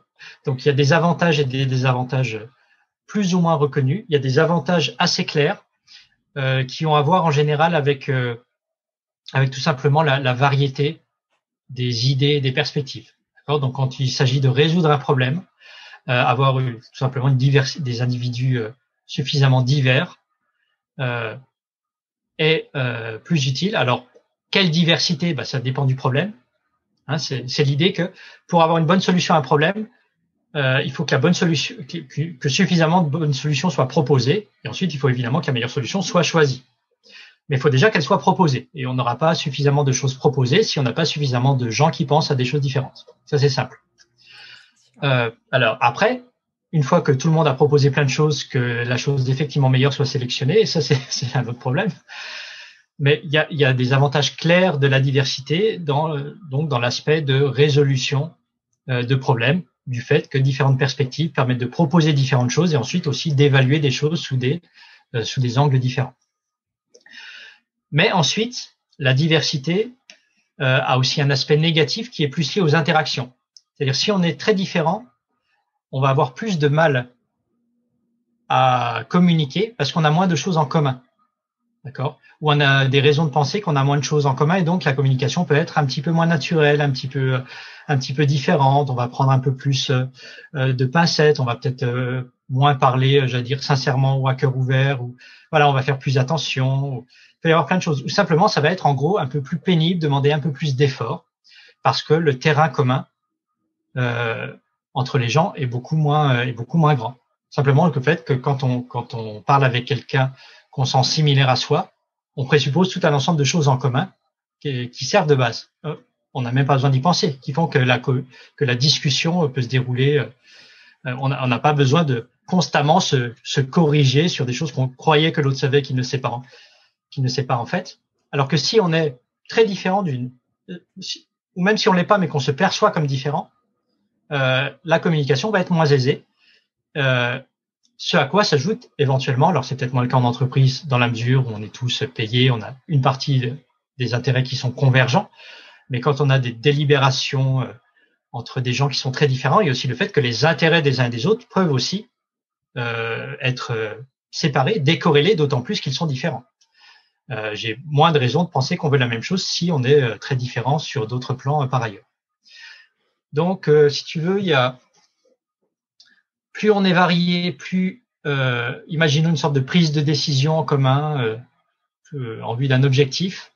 Il va y avoir davantage de chances qu'une bonne proposition émerge si on est très différent, mais il y a aussi davantage de chances il y a peut-être moins de chances, que la bonne proposition soit choisie ou que le mécanisme de discussion soit vraiment efficace parce que les gens tout simplement vont peut-être moins dire ce qu'ils pensent. La communication va être plus pénible, plus artificielle. Alors il y a des moyens.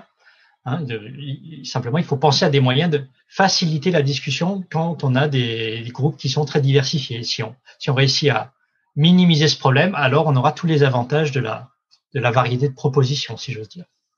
Mais il faut être conscient de ça. Et aussi, après coup, ça peut être une fois qu'on a, imaginons, coopéré dans un groupe très divers, avec des gens très différents et qu'on a trouvé ça un peu pénible, un peu difficile, moins naturel qu'avec des gens plus semblables. Enfin, c'est horrible ce que je dis, mais on peut avoir moins envie de renouveler l'expérience. Il y a aussi ça. Même si, en fait, dans cette première expérience, il s'est trouvé que le résultat était très bon. Il se peut qu'on se rende pas compte que le résultat était aussi bon que ça et que le fait que c'était un peu difficile pour nous parce que il y avait quelqu'un qui arrêtait pas de nous critiquer, on n'arrivait vraiment pas à comprendre ce qu'il disait. Il y avait des gens qui proposaient des choses qui nous paraissaient complètement absurdes. Enfin, c'était vraiment plus dur. Bon, il y a un prix quelque part. Il y a un prix à avoir une variété de propositions. C'est davantage aussi d'opposition, davantage de critiques, de friction qui peuvent un peu avoir un effet décourageant. Donc oui, ça c'est des choses qu'il faut chercher à minimiser, supprimer. C'est pas des choses qui sont gravées dans le marbre, qui seront toujours là, mais faut penser à ça pour structurer, j'allais dire, les discussions et les interactions. Mais ce que tu es en train de dire là, ça me fait penser aussi, alors j'arrive plus à retrouver le nom de cette chercheuse, qui disait que enfin, il y a beaucoup de chercheurs qui disent qu'on a des biais, donc oui, on a des biais, mais elle parlait d'un spécifique comme quoi on va, en tout cas en entreprise, on va donner une augmentation de salaire, par exemple, à des personnes plus qui nous ressemblent qu'à ceux qui sont différents de nous, et ça de façon inconsciente. Alors je me dis que ajouter à ça ce que toi tu viens de nous dire, ça fait quand même, on est dans un monde où c'est pas si facile que ça avec tout ça. Bah oui, tu te rappelles ce que je t'ai dit tout à l'heure, une des choses qui favorise et qui a favorisé la coopération, c'est le fait d'interagir avec des gens semblables, et c'est nécessaire pour que la coopération soit stable et évolue, sur le long terme. Je parle pas en entreprise, mais c'est que les coopérants se soient rencontrés davantage entre eux. Donc il y avait une réelle, j'allais dire, nécessité du point de vue vraiment de l'évolution pour que on réussisse à reconnaître les semblables. Comment tu fais pour interagir avec des gens qui sont comme si tu es coopérant, pour interagir avec des gens qui sont comme toi? Soit il faut que tu les cherches et que tu puisses les reconnaître, soit il faut juste que par hasard tu sois dans un endroit où tu sois juste entouré de gens comme toi. Mais si tu sais pas les reconnaître et que tu es juste par hasard entouré de ces gens-là, le jour où d'autres gens apparaissent qui sont pas coopérants, ça tiendra pas. Donc en général, il fallait avoir tendance à reconnaître des gens qui qui nous ressemblent quand on était coopérants. Donc c'est triste à dire, mais la reconnaissance du semblable et la préférence à l'interaction avec le semblable est quelque chose qui était sans doute nécessaire à l'évolution de la coopération, en tout cas dans une des façons les plus claires de le stabiliser. Et évidemment, ça a tout un ensemble.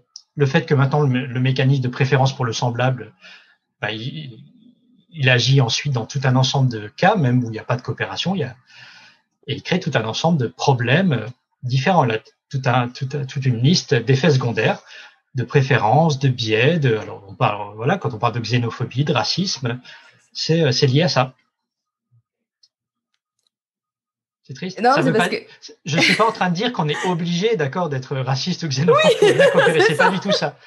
Ce que je suis en train de dire, c'est que certains mécanismes qui ont favorisé la propagation du comportement coopératif dans des espèces animales sont encore en jeu aujourd'hui et sont des mécanismes qui sont à l'œuvre également dans des comportements dont on voudrait se débarrasser, mais qui sont des choses comme la xénophobie, le racisme ou la préférence pour, en gros, ceux qui nous ressemblent en général. Je vais peut-être dire quelque chose de très simpliste, puis là on arrive bientôt à la fin des questions. Je vais peut-être terminer par quelque chose de très simpliste, mais est-ce que si on fait en sorte dans un monde idéal que les gens voyagent plus, aillent à la rencontre de l'autre, etc. Et rencontre de, tu sais, que tu restes pas juste dans ton petit chez toi et que tu ailles de toi-même, en tout cas à la rencontre des autres, est-ce que ça favoriserait pas justement que ce besoin de juste se reconnaître à l'autre diminue et pour pouvoir comme avoir quelque chose de plus global et être moins raciste en tout cas. Alors, je sors un peu de mon domaine d'expertise. Du point de vue juste, j'allais dire, théorique, si ce qui favorise la coopération, c'est une des choses qui favorise ou qui aide, c'est la perception qu'autrui est plutôt proche ou ressemblant à nous. Alors évidemment, le fait de voyager, de se rendre compte qu'autrui n'est pas si différent.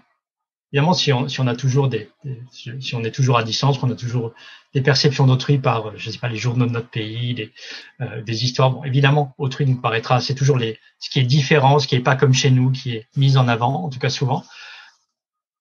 Si on va dans d'autres pays, qu'on se rend compte que les autres sont pas si différents, c'est très cliché, mais en principe, ça ne peut pas faire de mal de ce point de vue-là. C'est une façon de le faire. Une façon, c'est quand on n'a pas d'informations sur autrui, on va se reposer sur des indices, j'allais dire, perceptibles. Si on ne sait pas ce qu'il y a à l'intérieur, les seuls indices de différence ou de similitude qu'on aura, c'est les indices extérieurs. Et donc, on a beau vouloir lutter comme ça, en tout cas, on pourra essayer de lutter, mais il faudra lutter contre ces biais qu'on peut avoir. Si, évidemment, on a commencé à voir que malgré des différences extérieures, et parce qu'on a voyagé, les gens simplement se comportent à peu près pareil et qu'il n'y a pas de grosses différences, en tout cas pas de différence significative sur quoi que ce soit d'important, évidemment, c'est un grand pas de fait. Et tu sais, Cédric, là, je suis encore plus contente qu'on ait fait cet épisode, ce sujet de podcast, parce que je me dis que si là, en tout cas, les personnes qui nous écoutent peuvent se dire « Ah oui, c'est vrai, j'ai des biais, peut-être que inconsciemment ça m'amène à rejeter l'autre ou même en entreprise sans le vouloir. Tu sais, des fois, tu es un peu plus... t'as moins d'infinité avec une personne, donc tu vas plus la rejeter, la mettre de côté. Peut-être que se dire, tiens, c'est peut-être un biais et je vais réagir autrement. Et je pense que c'est important aussi de l'avoir en tête. Oui. Il y a beaucoup de discussions aujourd'hui entre la question de savoir à quel point ces biais seraient, j'allais dire, faciles à déclencher ou non.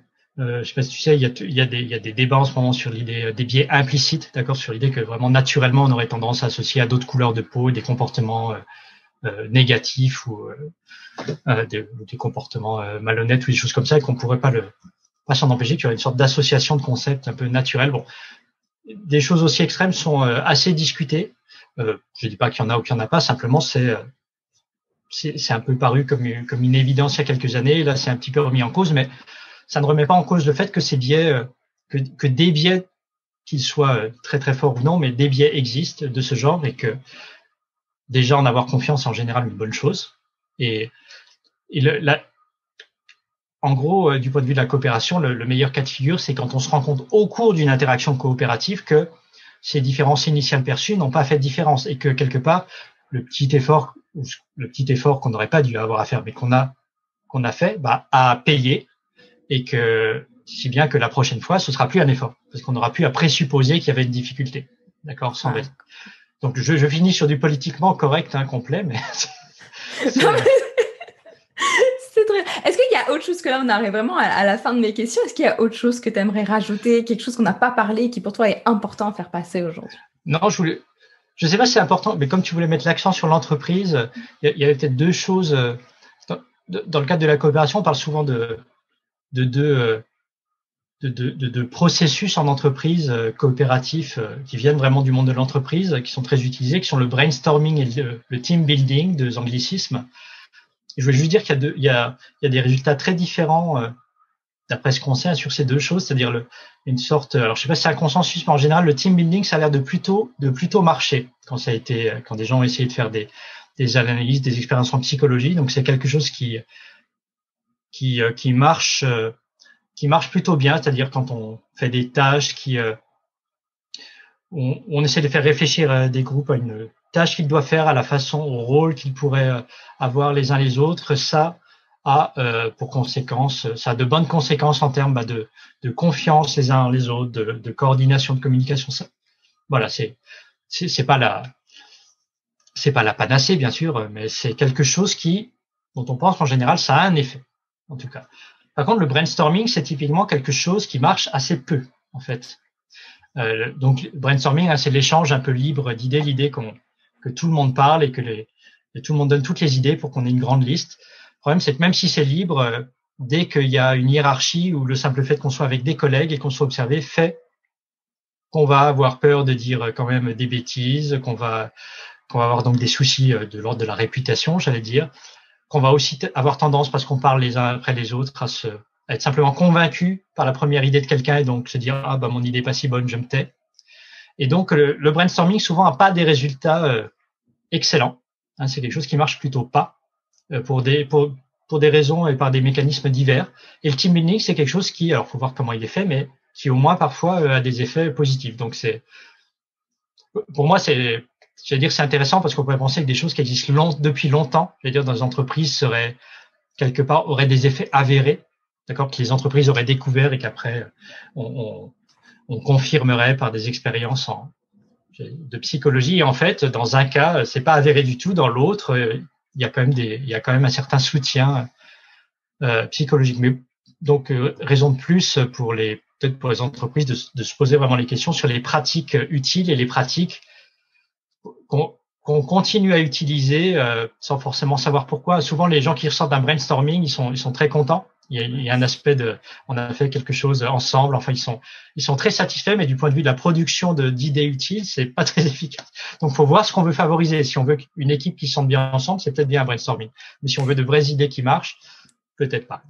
Non, mais complètement. Et puis, je vais rebondir sur le brainstorming parce que ce que tu viens de dire là, je le savais par rapport au brainstorming. Et non, mais ce qui reste j'ai pas dit de bêtises, c'est bien. Non, t'as pas vraiment pas dit de bêtises. Et je trouve que ce point est super intéressant parce que c'est une pratique qui est encore très, très courante en entreprise. Sauf que ce qu'on remarque aussi, c'est que très souvent, ça va être les mêmes personnes qui vont parler. On va toujours suivre et il va y avoir une idée qui va sortir, les autres vont dire « Ah oui, ok, moi je suis d'accord » et puis personne d'autre va proposer des idées. Donc, il y a toutes ces choses-là qui font que le brainstorming, je te rejoins complètement là-dessus, c'est pas très utile au final.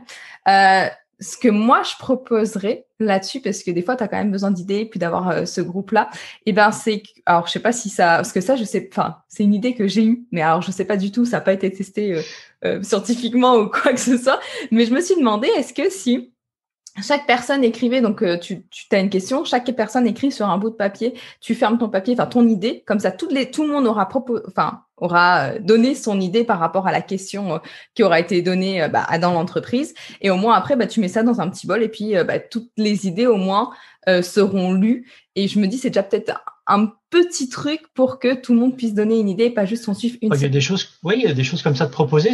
Alors ça peut être il y a des gens qui défendaient l'idée que le brainstorming, en fait, ça devrait être sous forme, j'allais dire, virtuelle, c'est-à-dire sans communication, simplement les gens qui individuellement… le fait que le brainstorming était plutôt pas utile a été établi de cette façon, c'est-à-dire on a comparé ce qui se passerait entre une séance de brainstorming en regardant les idées qui en sortaient par rapport à simplement la liste des idées individuelles. D'accord, en demandant à chacun de mettre ses idées individuelles et on regardait quelle était la liste d'idées qui était la plus variée, la plus intéressante. Parce que l'idée du brainstorming, c'est pas seulement on propose des idées, mais c'est de la discussion de ces idées que d'autres naîtront. Donc, on aura quelque chose de collectif qui sera plus étendu, une liste de possibilités plus large. Et c'est typiquement pas ce qui se produit, c'est plutôt la concentration sur certaines idées ou le fait que certaines idées ne sont pas émises pour commencer. Donc, oui, la solution que tu donnes consiste à dire qu'on ne fera plus de brainstorming, en fait. Sauf si on est sûr, si on a des bonnes raisons de penser qu'ensuite la discussion va être telle qu'une fois que toutes ces choses seront lues, il y aura une discussion et si on a des raisons de penser que d'autres idées pourront ensuite en sortir. Sinon, en fait, seul compte les petits papiers et on a besoin de rien d'autre. Ouais, non, c'est sûr, complètement.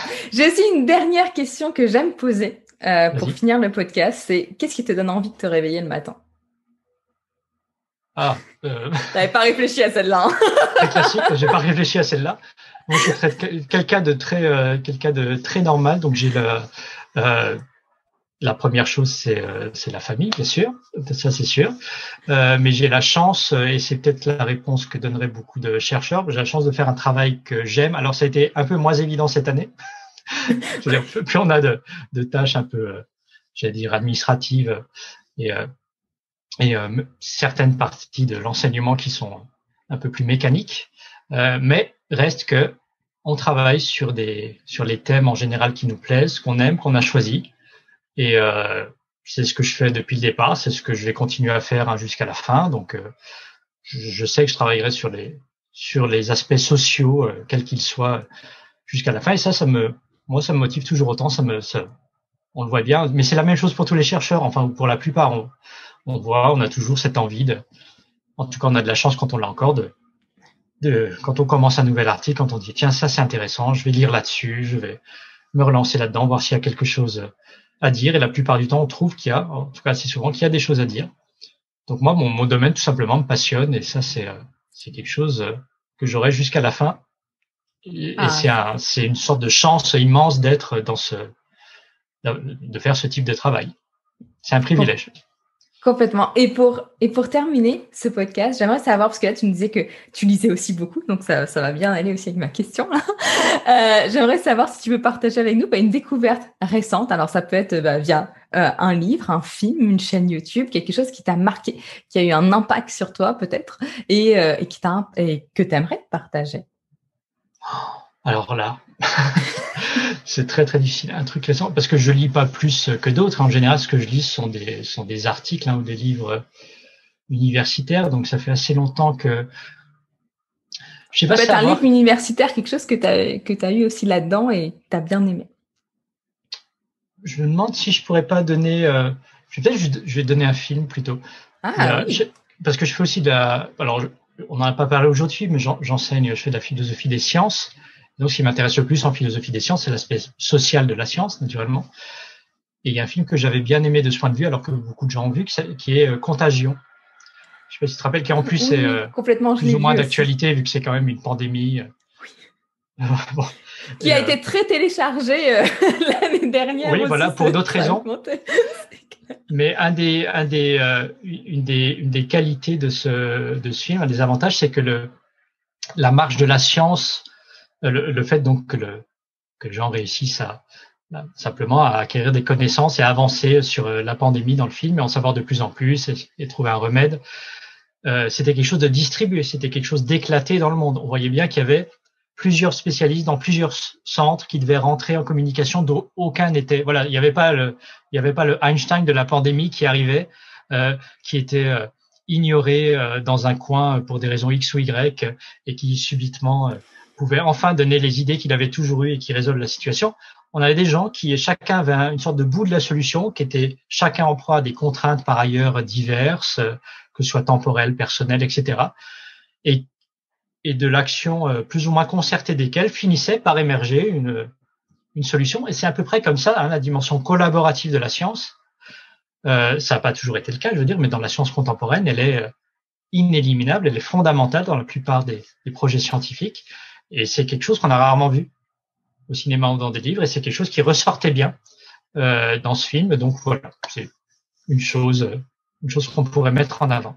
Mais là, tu m'as mis sur un sujet qui me donne envie de te poser encore d'autres questions parce que tu parles de science. Ok, je fais juste la dernière sur la science. Après, je te laisse. Mais tu vois, par exemple, pendant le Covid, la science, elle a fait quand même beaucoup débat. Notamment de comment fonctionne aussi la méthode scientifique. On a eu notamment aussi des personnes qui se sont prononcées contre la méthode scientifique. Qu'est-ce qui fait que pendant le Covid, il n'y a pas eu de cette coopération? Enfin, je dis qu'il n'y a pas eu, il y a quand même eu de la coopération, pas partout, de tous alors que tu sais, on était dans des situations qui pouvaient mettre, enfin on est toujours un peu, qui va mettre des personnes en danger aussi. Alors pas de coopération, je sais pas. Il y a eu une perception de la science qui était peut-être pas conforme à l'idée que le public s'en faisait, c'est-à-dire quand on était dans une situation une situation qui était nouvelle. Donc on a eu, et c'est normal en science, beaucoup de gens qui ont fait des travaux, on se demandait si tel traitement marchait, tel traitement marchait, tel traitement marchait. Et il y a déjà beaucoup de gens qui ont considéré qu'à partir du moment où un article sort, d'accord, ou un article est publié dans un journal scientifique, il vaut parole d'évangile. C'est-à-dire, il dit quelque chose et après, on peut toujours le citer. C'est pas vrai. On peut regarder l'article et voir tout simplement déjà comment les études éventuelles ou statistiques ont été conduites. Donc déjà, même si c'est publié, il y a des journaux plus ou moins sérieux, comme on l'a appris, n'est-ce pas? Il y a des gens qui publient qui publient dans les journaux assez facilement vu que c'est plus ou moins leurs journaux. Ok. Donc il y a cet aspect-là. Et il y a ensuite le fait que, en général, une étude ne suffit pas. Il en faut beaucoup. Il en faut tout un ensemble. Et souvent, il faut du temps pour avoir les résultats qui nous intéressent. On aurait pu avoir toutes les études qu'on voulait pendant, je sais pas, le premier mois de la pandémie. Et si ce qui nous intéresse, c'est de savoir si un traitement est bon à 5 ans ou 10 ans. Même maintenant, on pourrait pas le savoir. Donc, on n'aurait pas les données là-dessus. Donc, il y aura toujours un problème de données manquantes qui nous intéresserait pourtant, mais sur quelque chose de nouveau. Et il y a aussi le fait qu'il faut du temps avant que les études, dans la multitude des choses qui sortent, avant qu'il y en ait un certain nombre qui se renforcent, qui fassent pencher la balance plutôt d'un côté que de l'autre, et avant que ce qui paraît dans certains journaux plutôt que d'autres soit négligé. Mais bon, on a aussi vu que, et ça a toujours été vrai en science, hein, quand il y a des pressions particulières, il peut y avoir même de très bons journaux, des journaux réputés qui font paraître des papiers qui ne le sont pas, parce que bon, on a vu avec l'affaire du Lancet, hein, les gens avaient fait une très bonne étude statistique, c'est simplement que les données étaient complètement fantaisistes et ils le savaient pas, on l'a découvert par la suite. Donc l'article, du point de vue de quelqu'un qui admettait que les données étaient bonnes, l'article était très bien. Simplement, les données n'étaient pas bonnes. Et il peut y avoir tout un ensemble de problèmes là-dessus. Et donc ça a pu jouer un rôle dans la perte de confiance ou dans un manque de confiance du public, allié au fait que les décisions censées être fondées sur la science du gouvernement et des différents gouvernements étaient elles-mêmes très diverses, changeaient avec le temps et pas toujours de façon clairement corrélée avec les nouveautés scientifiques, d'accord? Donc ça, c'était aussi du coup difficile à déchiffrer. Hein, pourquoi alors que les études maintenant suggèrent ceci, c'est ce qui est fait semble être complètement différent. Pourquoi alors que ça fait des mois et des mois qu'on sait maintenant que les particules, que c'est les aérosols, hein, que c'est pas seulement les particules lourdes, genre de salive qui retombent, qui transmettent le virus, mais celles qui restent comme de la fumée de cigarette dans l'air. Voilà, qu'on ait cru au début que c'était essentiellement les particules qui étaient sur des surfaces qu'il fallait pas toucher. Bon, on n'avait pas assez de données, mais qu'on ne change pas les choses une fois qu'on sait que c'est essentiellement des choses qui sont dans l'air comme ça et qui y restent, ça mène à des incompréhensions aussi. Bon. Donc il y a eu des problèmes essentiellement de communication, mais il y a eu une coopération quand même scientifique assez intense. Il y a eu un nombre énorme de travaux, de publications. Il y a eu quand même des découvertes de vaccins multiples en un laps de temps incroyable. Bon, enfin, normalement, on n'était pas censé, 1 an et demi après la chose, avoir des moitiés de population de pays vaccinés. C'était complètement impensable. Enfin, non, mais c'est fou parce que tous les scientifiques ont coopéré entre eux pour pouvoir le trouver, en fait. Et je trouvais ça... Alors coopérer. Ils ont coopéré parce qu'ils se sont échangés beaucoup de données sur le virus et sur les variants. Après, il y avait un aspect donc de coopération et aussi de compétition parce que c'est là qu'on voit qu'en science, le fait d'être en compétition, il y a quand même je dis pas que les scientifiques l'ont fait pour devenir riches ou quoi que ce soit, mais il y a un aspect le fait d'être la personne qui trouve le vaccin, la première ou dans les premiers, c'est aussi une motivation et c'est pas une mauvaise motivation. Hein, et c'est une motivation à faire quelque chose qui marche vraiment aussi, pas quelque chose de fantaisiste parce que sinon votre nom est sali pour l'éternité, comme ça risque d'arriver à certains autres. Donc, non, mais il y a eu un aspect du côté scientifique, il y a eu un aspect collaboratif vraiment réel, très intense. Et après, il y a eu l'effet habituel dans des cas de situation à court terme, où on a peu de recul et où on a une pression immense. C'est normal qu'il y ait eu je vais même pas parler de dérives, mais certains effets, certains travaux scientifiques qui étaient moins bons que d'autres, certains qui étaient fantaisistes, voire frauduleux. Bon, tout ça peut arriver. C'est assez naturel. Il y a eu quand même un ensemble de motivations extra-scientifiques qui étaient très très fortes. Complètement. Mais tu vois, je trouvais que c'était important quand même qu'on clôture et peut-être qu'on en parle aussi un peu parce que c'était un gros sujet pendant toute l'année, là, la dernière année. Et puis la phrase que je noterais dans tout ce que tu viens de dire aussi, c'est que une étude, c'est pas forcément la science, on va pas se baser forcément sur une seule étude. Faut aller après voir les autres. Ça, c'est sûr. Il y a plusieurs, parce que des fois tu penses que une étude, ok, elle est vraie, alors que comme tu viens de dire, il y a des études aussi qui sont un peu plus fantaisistes, donc de pas s'appuyer non plus C'est souvent ce que font les scientifiques, une façon de faire coopérer de façon un peu extérieure les études, c'est de faire ce qu'on appelle des méta-analyses. Une méta-analyse, c'est quoi? C'est on prend un certain nombre d'études qui ont été faites, qui sont assez similaires, et on agglomère en quelque sorte leurs résultats pour voir sur, voilà, certaines études ont été faites sur, 100 personnes, celle-là sur 1000, et si on en met 15 ou 20 ensemble, ça peut être un peu comme si on avait fait un test sur 20 000 personnes, donc où les effets peuvent être plus clairs. Les gens quand même commençaient à faire des méta-analyses assez tôt. Hein. Bon, certaines des premières, c'était évidemment sur l'hydroxychloroquine, qui suggérait que ça n'a pas d'effet, qui faisait plus que le suggérer. Mais même ces aspects-là, enfin une méta-analyse, normalement, ça prend du temps à faire. Et là, les gens essaient de les faire assez vite pour qu'on ait aussitôt que possible des résultats, j'allais dire, aussi clairs, ou des absences de résultats aussi clairs que possible. Donc, du point de vue scientifique, il y a quand même eu des points, je trouve, essentiellement positifs. Après, dans la communication, en France, on a un haut conseil scientifique, on n'a pas, soit ce qu'il disait n'a pas été toujours rendu public, soit on n'était pas vraiment sûr que ce qu'il disait avait été et avec une conséquence claire sur les mesures qui étaient prises. Bon, tout ça n'aide pas à la confiance accordée, la perception de la confiance qu'il faudrait accorder à la science. Et on revient à ce que tu me disais au début, que la communication est aussi super importante là-dedans. Et ben on est à la fin. Merci beaucoup, Cédric. Okay. Si on souhaite échanger avec toi, te poser des questions ou te faire participer à une conférence, comment est-ce qu'on fait pour pouvoir te contacter? Eh bien, j'ai un email professionnel. Je ne sais pas comment on le donne. Ah, tu peux le donner, puis moi je le mettrai de toute façon dans les notes de l'épisode. Donc je l'écris en ce moment même dans le chat. Hop. Ensuite, je suis, comme tu sais, sur Twitter, donc on peut aussi me joindre là. En cherchant avec mon nom, normalement, on me trouve. Sinon, je te donne, même si tu l'avais déjà. Mais je vous confirme, j'ai tapé Cédric Paternotte sur Twitter et j'ai trouvé. Donc voilà, on me trouve. De façon principale de me joindre sont là, et je suis en général présent par email naturellement et sur Twitter assez régulièrement. Mais merci beaucoup, en tout cas, Cédric. Merci d'avoir pris le temps de partager avec nous tes connaissances. Je passais un super moment. Merci encore pour l'invitation.